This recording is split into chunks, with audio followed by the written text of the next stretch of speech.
Hello everyone! For this video guys, padulong mi ani sa dagat guys kay mga ligo mig dagat guys. Kay niabot ang among parintigan sa New Zealand. Maghanda siya.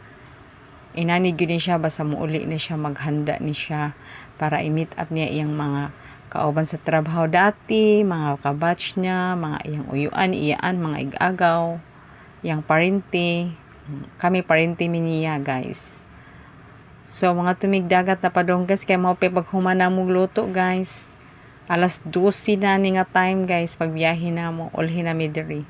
Dito nagkaon-kaon na to dito sila guys, ulhin na kaayo mi kay busy kaayo mi karon pa mi nahuman. Unya guys, di na mi sa venue guys.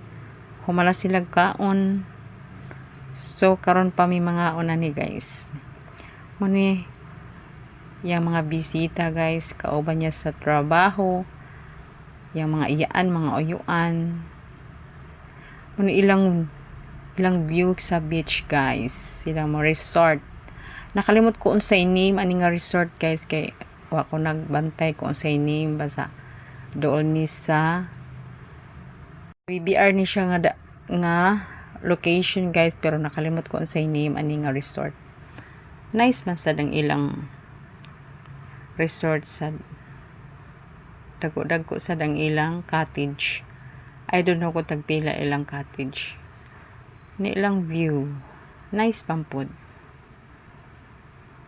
So mga ligo mi diri karon guys. Kay tagsara baya mi mga ligo og dagat. Makaligo lag dagat ko na mga imbitar. Kung camera jud di jud mi makaligog dagat.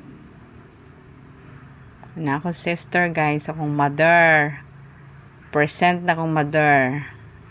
Gusto siya maligo og dagat kay para maghumol-humol siya kay para daw kuno mga wagtang na mga panuhot basta makaligog dagat. Ang apil sad among bibikas naligo na nalingaw na siya sa dagat.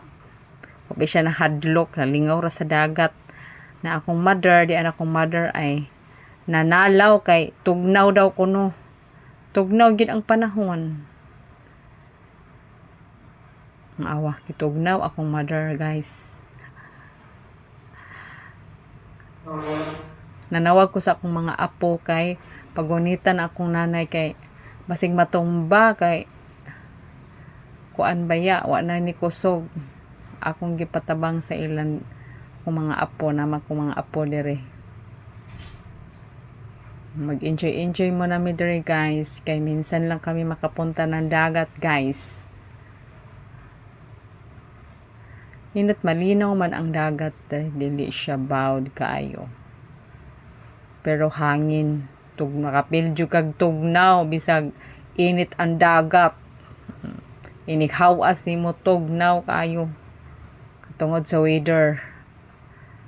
Nga kuan akong mother, nag-enjoy na. Kauban sa iyang apo, gigunitan siya kay tingig bastumba.